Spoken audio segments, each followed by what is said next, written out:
The advice provided in this podcast is general in nature. For your specific situation, you will need to get in contact with your local OT, vehicle modifier or mobility dealer and set yourself up with an assessment or a trial. Trials really do put you in the driver's seat, so get out there and get one going.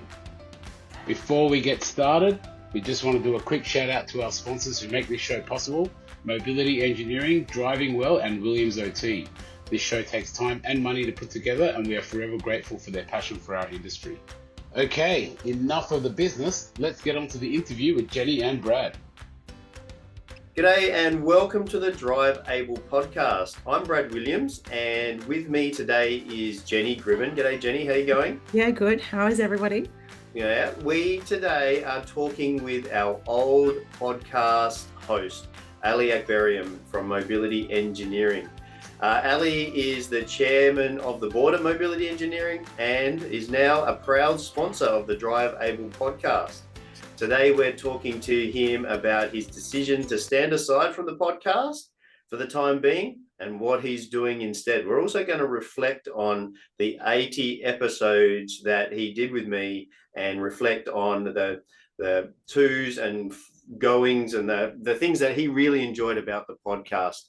As you might know, Jenny from Driving Well Occupational Therapy in Queensland is filling Ali's seat. So she's going to ask him what the big things were as well that he learned from the podcast. So Jenny, are you ready to get into this?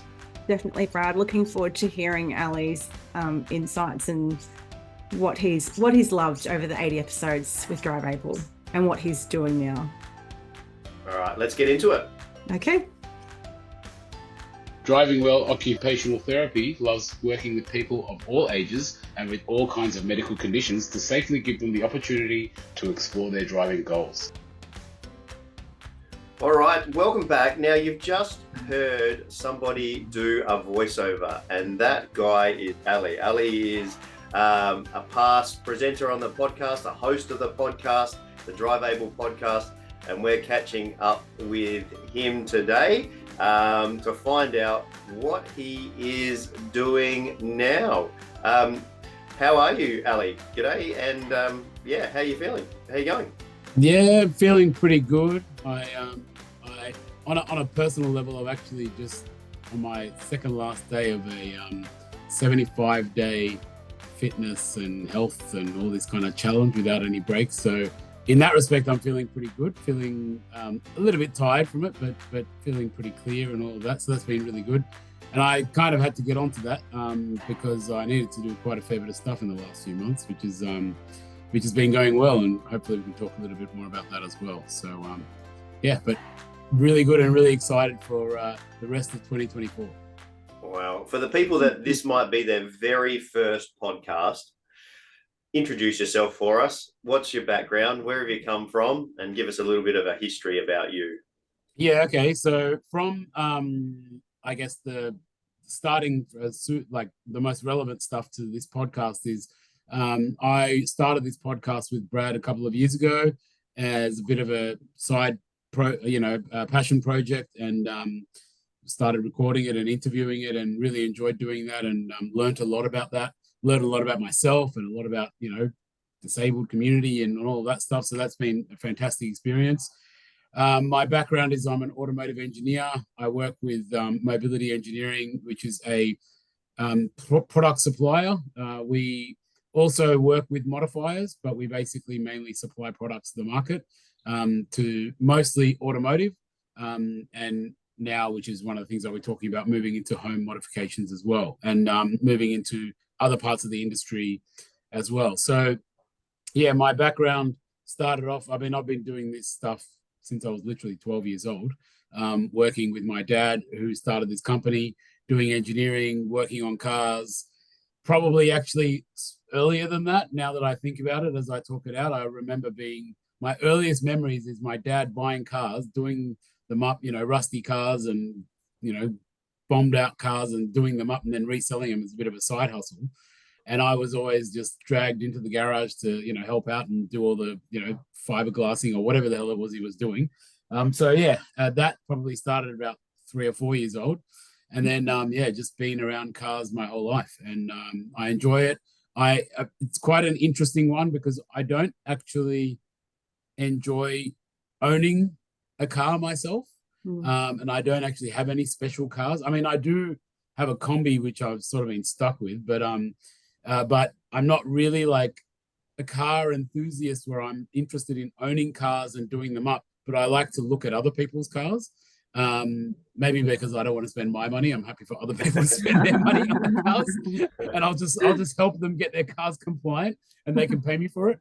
But also, I think the reason why is because I've spent my life servicing people that modify their vehicles. I've seen, I guess, behind the scenes of how much it costs and the effort that it goes into it, and actually kind of the distress it causes the owners. And so that part of it has never really been that attractive to me. And so, yeah, I guess that's been the background, really everything in and out about vehicles and being transport. And what I love about vehicles is independence, mobility. If I've always told people, if I had the option between owning a house and a car, I would always go for a car, which is strange for most people, especially Australians, because all Aussies love to, have houses.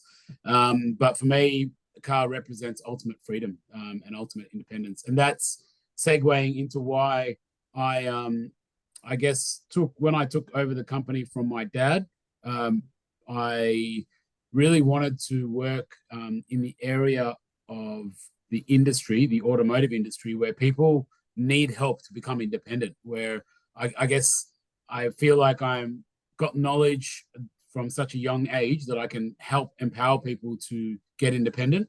And I've just got a real big passion to do that. And when I say empower people, my philosophy is about having you understand what is the best thing for you, based on your background and your information and your knowledge, and you being free to make the choices you want to make for yourself and your family. And regardless of what other people think about that, I'm very, very passionate about that whatever people think about your situation, who gives a shit? Like it's whatever you think and whatever you want.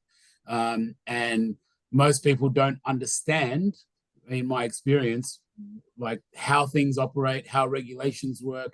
Things in this area can be quite complex. And so that turns people off. And I just like to, I guess, help people go through all of that and wade through all of that so they can get access to independence. And that's where I moved into the disability space, because I could just see a huge area. To be perfectly honest, it started off as a bit of a righteous thing. I was working as a certifier for some converters, and I just really hated the way that they treated their customers. They just treated them like crap. And they would just had a monopoly, and they had so many. There was like, in Sydney, for example, there was literally like 2 converters, 15, 20 years ago, and they just were overcharged everybody. They treated everyone like crap, made people cry, and it caused me, I just got really righteous about it. And I thought, you know what, this is not fair, and I've got to do something about this. And that's sort of what started that kind of journey into the automotive side of mobility. And I'm very proud of where we've taken mobility engineering and being involved in things like this podcast and other people in the industry and so on.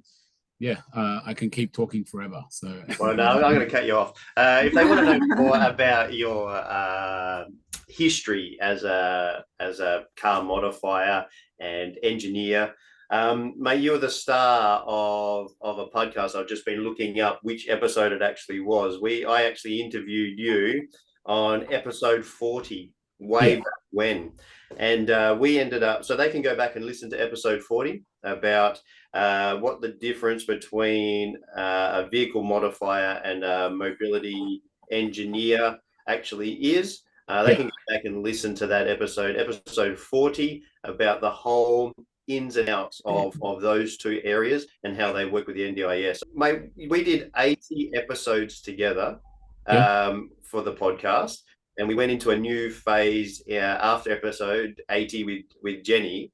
But what was your favorite? What were some of your favorite conversations in the 80 episodes we did together, other than episode 40? Yeah, no, well, I was actually thinking about this a fair bit the last few days, and even this morning I was looking at some of the old videos, and to be honest, there's a lot.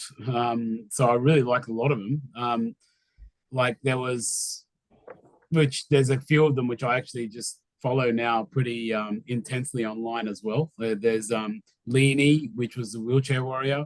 I just love her working on her car and on her Land Rover, and she's actually been. It looks like her Land Rover has been off the road for a few months, but she's been working on it, getting it back on the road, and I think it's back on now. Another person which I follow, and it's been really cool watching her journey, is Kerry, the wingless warrior that was operating with her feet. She was just awesome, and to be honest, she's into like all the ocean swimming, and I actually signed up for a triathlon at the end of this year, and I'm really scared of swimming in the ocean. But every time I look at her and her posts, I kind of feel like I'll be okay. So it's really cool. Just watching, like her journey and watching what she's doing. Some of the other ones which were more actually helping me understand, I guess, how the things work for the community, and how people operate their lives, and was pretty cool, was Alex Chisholm, who was the Uber driver with the TMN robot.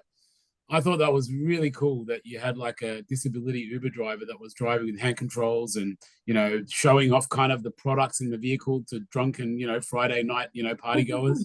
I thought that was really cool. And Rob Lucan as well, sort of like living this cool lifestyle and, doing all the what was it? The buggying? Kite buggying. Kite buggying. Where Yeah. it's, Buggying, yeah. Sitting in a buggy and being pulled along by the wind. It's amazing. Yeah, so those things actually really made me understand a lot about, I guess, like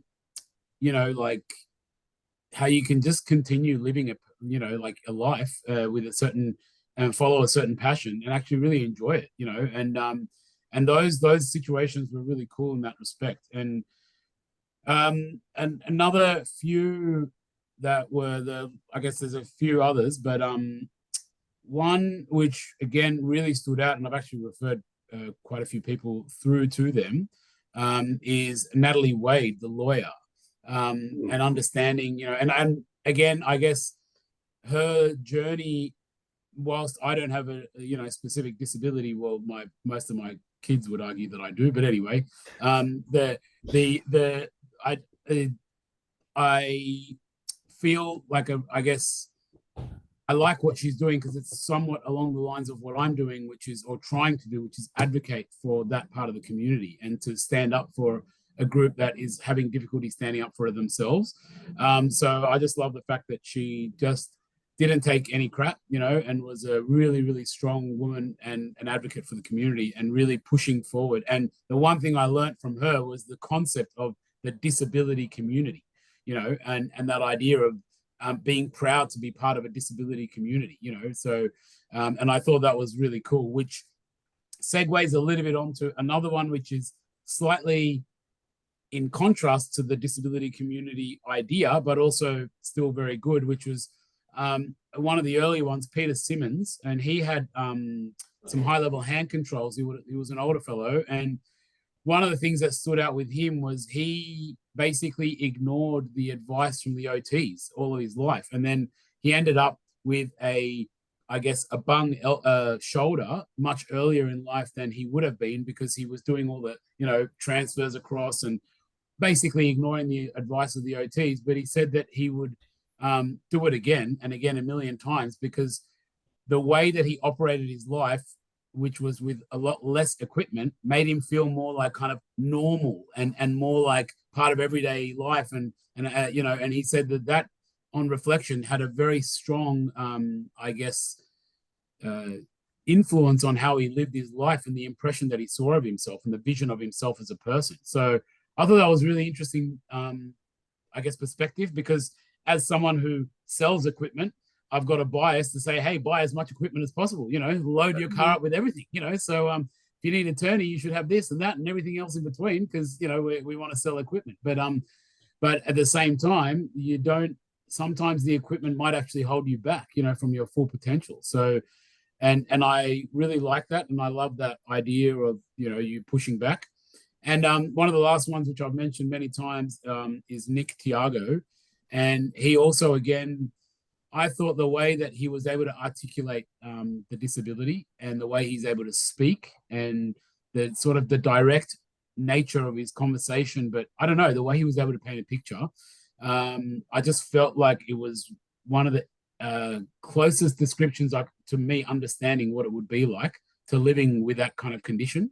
And the way he was explaining, wearing like I think a meat suit that doesn't communicate with you or something like that. It was just pretty graphic, but at the same time, it was very articulate. And he made me think a lot about that. And also what he showed me, and also what I've, I guess, shown other people, is that he didn't necessarily live a full life like his friends. He lived a certain portion of that life where he, for example, he had young friends that would go out to nightclubs and things like that, and he'd go out and pick them up. And the kick-ons would be like at his house at like 2 a.m. or something.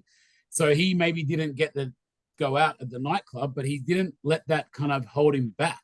He still got a bit of the experience. So he still told his friends, hey, I'll come and pick you up. I'll be the deso driver and come back to my house afterwards. We'll hang out. And had all these cool old retro video games and things like that. So I'm sure everyone was kind of playing and, having fun. And he got to be in that environment, be in that community. So those are real big standouts for me. I mean, like I said, I went through all of them and I kind of had a highlight from all of them. But those were kind of the real big standouts. One little last one, which I thought was really good, and I urge a lot of people, and I've actually, again, it's just come up to me now, is the one, and I can't remember who it was because it's just off the top of my head, the one that was about return on investment on NDIS equipment. Angela Burnt, who did the research, and Claire Hutchinson. Yeah. So that's really, really good. And I actually, as a little bit of a hint to what's happening next, I am going to be looking at presenting some of that information in the Middle East.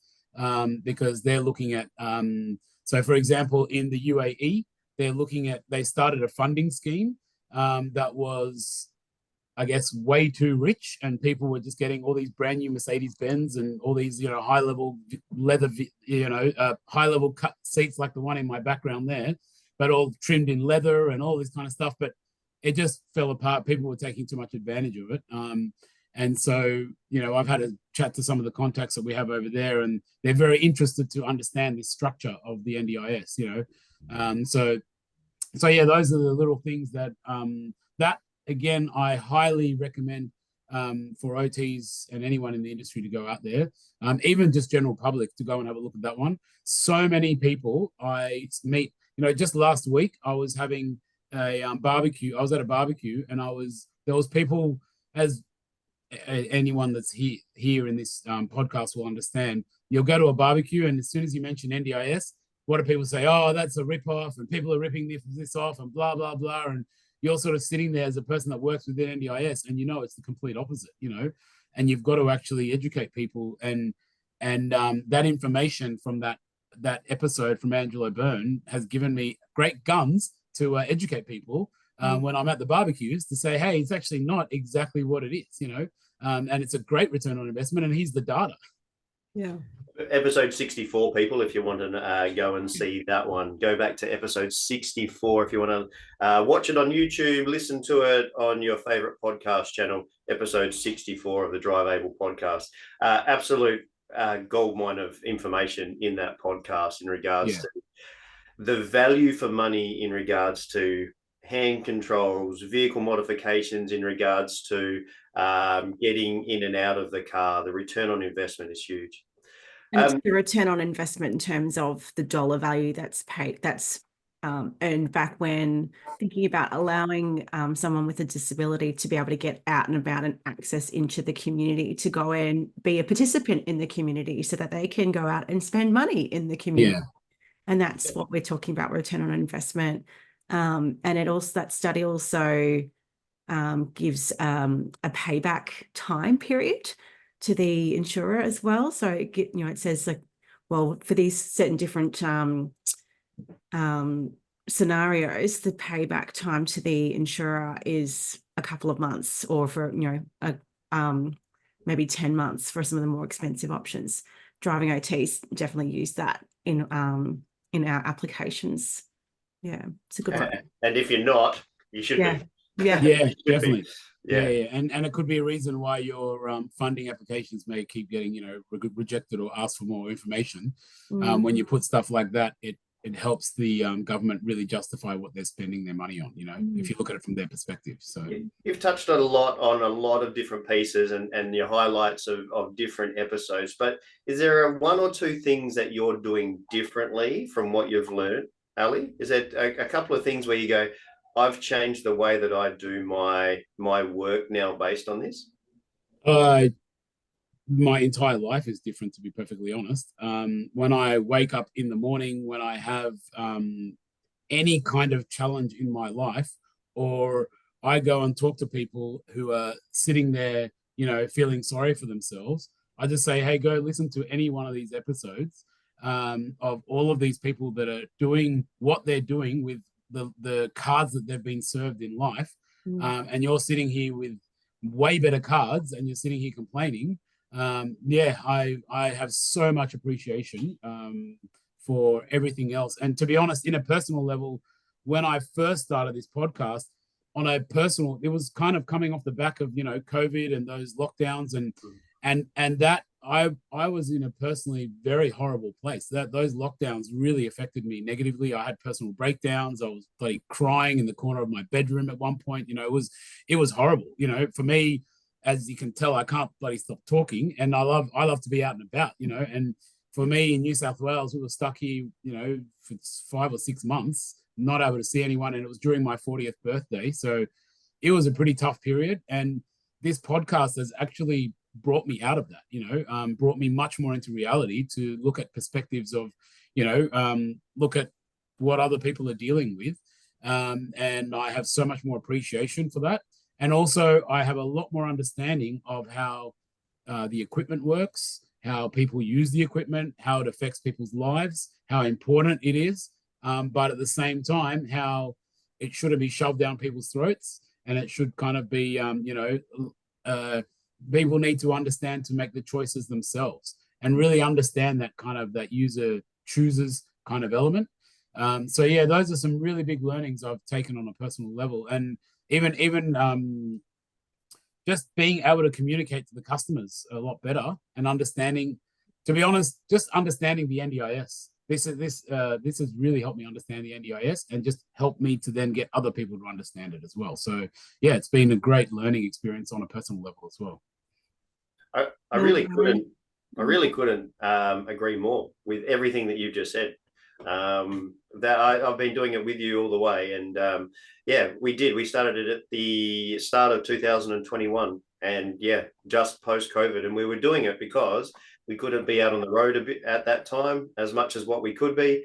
The NDIS was going through a major shakeup. We've learned so much about it, and to hear you say you've learned how to be a better product supplier and a better engineer based on it, everything that we've done, I back that up by saying I'm a better OT in this driving space as well. So thank you very much. That's awesome. Yeah. Well, but why aren't you doing the podcast with us anymore? What's going on in your life? Why haven't you got time? Why haven't you got time for the podcast? It's actually interesting because in the last few years, the podcast, and I've got my own YouTube channel, and I create a lot of content. I film, like, we've got a couple of videos on our YouTube channel a week that comes out, and also doing this podcast. Basically, I guess that, as well as all the development in my business, it was just getting too much, and I needed a break from understanding, like, I guess, creating content for a little bit, as to understand what my message really is. I had a message that I guess what I call an editorial mission a few years ago, and I, like we said, I've grown myself through this podcast and through other various elements of my own business in mobility engineering. The person in the background there, my brother, is now the CEO, and I'm sort of transitioning him to be the CEO there. And I've stepped to the side of that, and I'm working on. So I took a break to reflect on what is going to be the next way that I produce content, because I believe that producing information and content is very, very important. And would it be part of this podcast? Maybe it'll be another podcast. Because the other thing that I'm also getting more involved in, like I said, is I now represent Australia on the International Standards Committee for all the products. So I'm going over to Canada next month for a meeting for all these international delegates to discuss, the future of the standards. And I'm working a lot with a lot of different the government departments, standards boards, working groups. And that's taking a bit of time, and I need to rejig and reorganize my life around that. But I wanted to take a break around producing the content so I can come back with a fresher idea of what I want to do and how I want to do it. And like I mentioned to you in private, I was thinking initially perhaps to take a break from the podcast and maybe come back with another podcast. And this might sit alongside it or whatnot. I'm not actually fully convinced of that. I think maybe we might do some more driving podcasts because what I've also started to create, which I think was what I wanted to express anyway, and that is kind of like a TV show on YouTube. So basically it's called Regaining My Independence. And basically what I'm doing is going and spending maybe like a few hours or half a day or even a day with someone who's had a product installed, let's say like a Turney or a hand control or something like that. And then I want to actually just live their life with them for 3 to 6 hours and really showcase that on like a TV episode and talk to them about their journey and create basically like a little, 30 to 60 minute TV show that's on YouTube that basically we go and we interview these people and we actually live their life and get into their cars and drive around and see what it's like. And I've already got one lady lined up to hopefully do that filming next week. But if not, I'll do it when I get back. But I want to create that show and then perhaps talking to you two, seeing how the podcast develops, perhaps being more involved in the podcast later on in the year, and then creating the content that we're creating on YouTube as well, and developing my company to be selling more internationally as well. We're moving to be selling into Asia Pacific and into New Zealand. So there's a lot of travel happening as well in the next 6 months to set all that up. Yeah. So wow, Ali. Cars and Coffee with Ali and out on the YouTube channel. Yeah, it was getting impossible to find a time that we could get you on and the guests on to do the podcast because you're an extremely busy man all over the place, jetting off here and there and everywhere else. You've got your fingers in a lot of pies at the moment, it's going to be fascinating to hear what comes out of all of those pies that you've got your fingers in regards to the standard committees and the content that you're going to create and what you're going to go and explore. What about mobility engineering itself? I mean, I think you're going to expand, or you actually highlighted it right at the start about some different products for mobility engineering as well. We might as well give mobility engineering a plug while you're here. Yeah, so Mobility Engineering, which is the family company of the Akbarian family. My parents started it 35 years ago. This year is our 35th year. We basically evolved as an engineering company into a product supplier for disability equipment. And now we've kind of, we're separating it off a little bit into a bit of a multiple arm company. And so it's just my time is taken restructuring all of that. And once I'm done with that, it's going to be a lot easier and I won't need to be spending that time. But basically, mobility engineering is going to be effectively sitting on top of all these other companies that are doing different activities. So we have an education company which has really grown quite a fair bit. And we're hiring another trainer, and that's called Mobility Education. And that is an offshoot. It's a registered training organization. It does, shameless plug, we do disability driver training. So if anyone's out there that needs training for any drivers of disability buses, we do that. It's nationally recognized training. And we do, nationally recognized training around child transport. And we're bringing in some new programs as that develops, not necessarily nationally recognized, but more industry-specific programs based on modifying vehicles and education around that.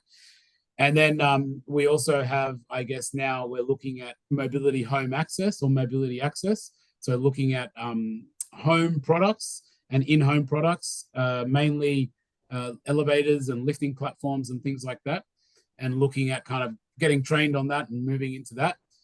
And also, weirdly enough, in the last few months, another thing has popped up, which just it was right time, right place, and must be meant to be. It's actually moving into disability conversions for motorbikes, and so on. So converting them into trikes, converting them to three-wheelers, either on the front or the back. So I've had the opportunity, and next month I'm going to America to talk to get some training from a company called California Sidecar that does those conversions on a few different motorbikes. So if you're a Harley bikey, or if you want to become a Harley bikey and you're in a wheelchair, I'll be able to help you with that pretty soon, because I'll get the training on that. So that'd be pretty cool. Well, that will be a podcast that we'll have to get you back on for, because Jenny and I both would know there is a lot of people out there that they get a disability from an accident or something else like that, but they still want to get back on their bike, and it's a lifestyle. Once you're on a bike, it doesn't seem like you ever get off of a bike. And yeah. And there lots of people are interested in getting that freedom, that wind in their face through their helmet feeling, and they want it desperately. So yeah, converting bikes might be a podcast we'll get you back on for sure. Yeah. So that's basically like a big part of what we're doing. And within mobility engineering also, we are focusing over the next 6 to 12 months on refining and improving our hand controls and making them a little bit more accessible, a little bit listening to market demand and market feedback, and I guess refining our offering there, and then also working towards making our company just better in all areas. So yeah, that's basically it. You doing any more conferences, Ali? You've had some really successful mobility shows and conferences days. We did do that. The last one was in 2018, and we did plan to have another one actually in Queensland. But you know what? The problem is every man and his dog has a conference now. So, and an expo. So I'm just not interested in them anymore. Like there's just too many of them, and the general chatter, and I'm sure you might hear about them. I mean, Brad is in Adelaide. Adelaide is a pretty small city, not to knock Adelaide, but they had 4 expos this year already or something. And it's just too many. Like people are just getting flooded with way too many expos and too many conferences. And the general consensus and general chatter amongst the professionals in the industry is, I'm just bloody over this. Which one am I supposed to go to? And this is costing me an arm and a leg. And am I supposed to present? Am I supposed to talk? Am I supposed to have a stand? Is it worth my money? Is it not? How many people are going to come here? And it seems like, to be honest, and this again could be a whole episode, or maybe even want to get one of the expo people on to challenge me, but it just seems like expos has become a money-making grab on its own. And I guess, and I didn't want to fall into that cohort. And I just thought, there's enough of it out there. And whilst I do still want to do something, what we've focused on now is we're doing a lot more like road shows. So individual kind of, so for example, right now, Mobility Engineering is partnering with Sunrise Medical, and we're doing a road show, and we're kind of just rocking up to little towns and doing mini, like micro conferences, 3 to 6 hours, doing education with a bunch of people, and then moving on to the next place. It's a bit more engagement. People don't have to take a whole day out and spend money. We can just rock up to your office as an OT or something like that, and you can just come out and have a look for an hour and go back into work, and so that's generally industry is preferring that style. And like I said, I really love the fact that we did that conference, and I really want to do it again in general, but I don't think it's the right move from a business point of view. So fair enough. That's how I first met you, was one of those little road shows way back. You were in Adelaide at one of the mobility not engineers, but one of the converters here. and you and your brother rocked up in a car, probably the car behind you, maybe, but one of the cars, and you went through all of the car and demonstrated it all. And yeah, I've been hooked on many of the products since that type of thing. They're a great way. So yeah, I guess what I'm going to say to any OT that might be starting out, or anybody in the industry, get onto the mobility engineering email list, because they'll tell you when they're coming to your local area. They're out and about all over the place. And Omid is, I don't know, he's racking up the kilometers at the moment. He's all over the place. Yeah, well, he loves. I'm actually kind of happy for him as his older brother, because when he was younger, I don't think he really wanted to become a mobility salesperson. I think he wanted to be some kind of Hollywood actor or something like that. And now, if you follow us on Instagram, you can see in the last 6 to 12 months, he's definitely engaging in that passion. You know, he's bringing his Hollywood skills out. He's doing a lot of photoshopping and a lot of fun stuff. He needs to do the photoshopping, doesn't he? Doesn't he need to do it? Yeah, he does it all himself. But as his brother, knowing, like, I guess him privately, I'm really happy for him, because I know this is what he's always wanted to do. Like, if a bit of a bit of a little plug, which might embarrass him, but if you go searching around for Omid on YouTube, you'll find some old YouTube channels that he used to run, and he used to do video blogs and things like that. And he was trying to get stuff going, and I don't think he really had kind of like an angle. And now that he's kind of, won the Consultant of the Year, and he's kind of come into his own, and he's really picked up that angle. So he's doing really well, and on a personal level, you can see he's enjoying it, and that's really what he'd like to do. So yeah, that's really cool to watch. And we actually have another couple more people in our sales team who are traveling all around the country, but Omid takes all the limelight, so. He does. He loves it. He loves being in the limelight. You're going to have to watch yourself on your own YouTube channel. He's probably going to take you over. Well, he's going to be doing some content as well. So, that's awesome. Well, I want to put a plug in for your YouTube channel with Mobility Engineering's, all the Q&As, and anyone that's watched that will see Ali have his little subscribe pillow that he tosses into the end of each little content. But it's just such a fabulous resource that there's just hundreds probably of videos there now. These little 10-minute Q&A snippets that therapists and general public have written into you guys over the years and ask questions, and you'll sit there and go through some of the considerations and a bit of a show and tell around a particular solution that might fit for that particular question. It's a phenomenal resource, and I recommend that to and any new OTs coming into the industry, but also to a lot of clients as well, that it's a really fabulous way to check out, get some questions answered. So thank you for all of that content. It's also a really good way to look at my weight loss journey, because when I first started it, I was about 150 kilos, and now I'm about 90 kilos. So you can watch like through all the snippets of someone losing a whole bunch of weight. Disappearing. As you've lost weight, you've lost hair too. From and also my hair as well. Yeah, I can say that and pick on you about it, because I've got no hair either. We were going to call this podcast the Two Bald Blokes or something like that, weren't we? Right. Anyway, mate, it's been wonderful to have you on. Before we wind this up, we're going to go and hear from our sponsors, and mate, that's your recording, it's your voice, so you're going to hear a little bit more of Ali's dulcet tones as we take a break here. Mobility Engineering is Australia's leading automotive product supplier for disability customers. We have installers all across the country, over 100 of them, and we have the largest range of mobility products for vehicles in the country. Get in touch with Mobility Engineering for any of your driving solutions.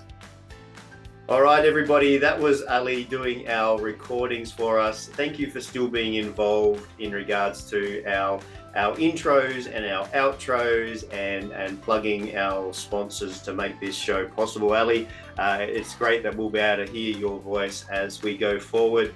From this point forward, we're going to wish you all the very best in all of your things that you're doing, but we've got one question That one question that we ask everybody to wind up an episode, and you know what it is. You know what the question is. The question is, we've learnt from many people, as you know, about that cars are more than getting from A to B.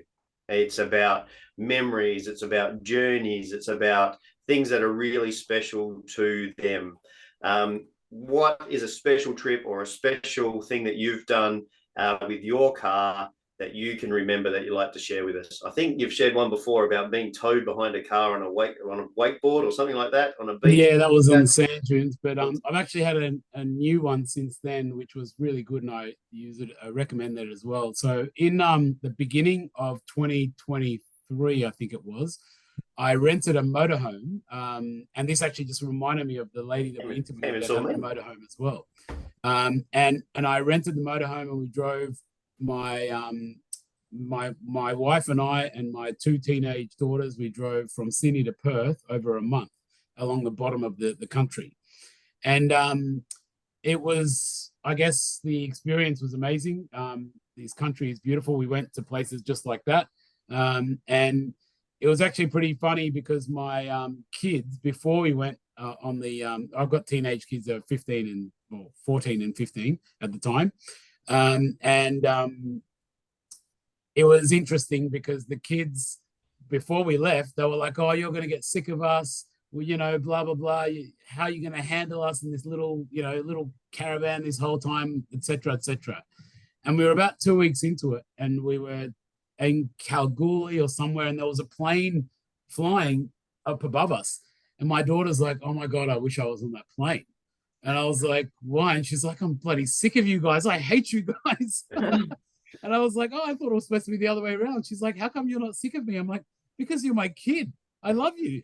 I could hang out with you all the time, And yeah, so it was really funny that my kids got sick of us so quickly, and the teenagers were like, "We want to be away from our parents," So, but it was a great experience just living in that caravan or in the camper van and going across the country. It's a beautiful country, and highly recommend getting out there and just that's what I'm all about. Like I said, getting out there and about and being independent and free with a motor vehicle. So yeah. That reminds me of an episode, actually. I can't remember who it was now, but the lady that converted her van into a motorhome so she could do the same thing. Oh, I can't remember. That's correct. Yes, I was listening to that the other day.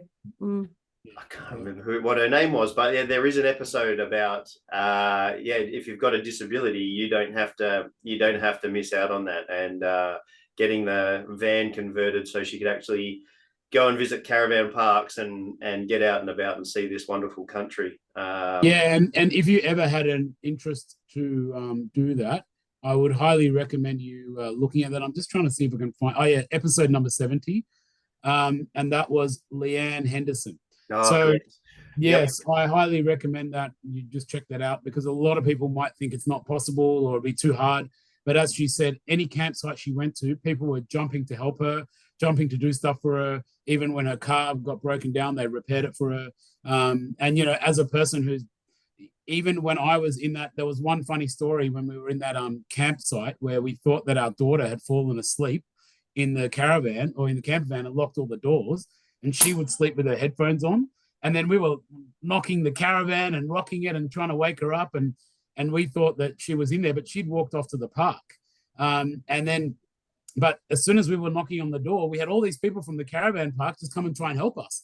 And they're like, "Oh, what's happened?" I'm like, "I think my daughter's stuck in there." So they're all these people. I can pick a lock and I can do this and I can do that. So yeah, people are eager to help you, especially in those environments. So it was, really good. Yeah, no, there's lots of memories. And you're someone who loves getting out and about in their car. I remember one summer while we were doing this, whether it was 21 into 22, I lost contact with you as we were trying to set up a few podcast episodes.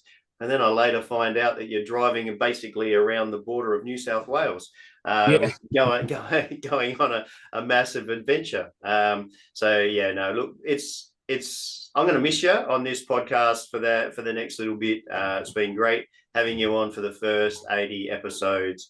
I'm going to plug episode 40 again for where we actually drill down on what you do for a job, or what you did for a job. We're going to have to get you back in and drill you on what you actually do for a job now later on down the track, and we'll get you in about the motorbikes and the mobility equipment for in a home, and the TV show. The TV show. That excites Yeah. me. Yeah. That should be pretty cool. Yeah. Ali, you've worked. Your passion is incredible for the industry. Your experience, your expertise in what you've learned and what you bring to this sector is just an incredible achievement. Thank you. Yeah, and thank you for working with Brad for the last 2 years to bring this information to the public, and hopefully I can step in whilst you're away and busy doing other things. Yeah, and who knows? Maybe we'll evolve it even further, and 3 of us can do something together. So who knows? So let's see what happens. I'm winding this up before he gets too much of a big head. That's it, everybody. Let's wind it up there. But mate, thank you very much for the intros and outros and everything else. So we still get to hear your voice, and we will for sure get you back on at some point down the road and hear what you're up to. All right. Cool. Thanks very much, and see ya. See ya. Bye. As we wind up this episode, please remember that the advice provided in this podcast is general in nature. For your specific situation, you will need to get in contact with your local OT, vehicle modifier or mobility dealer and set yourself up with an assessment or trial. Trials really do put you in that driver's seat. If you like what you've heard, make sure you like, rate and subscribe. It really does make a massive difference. If you or anyone you know would like to share a story about driving with a disability, or you would like to get in contact, find the show notes, or find the resources mentioned in this episode, you can find us on Facebook. Just search @DriveAblePodcast for more information.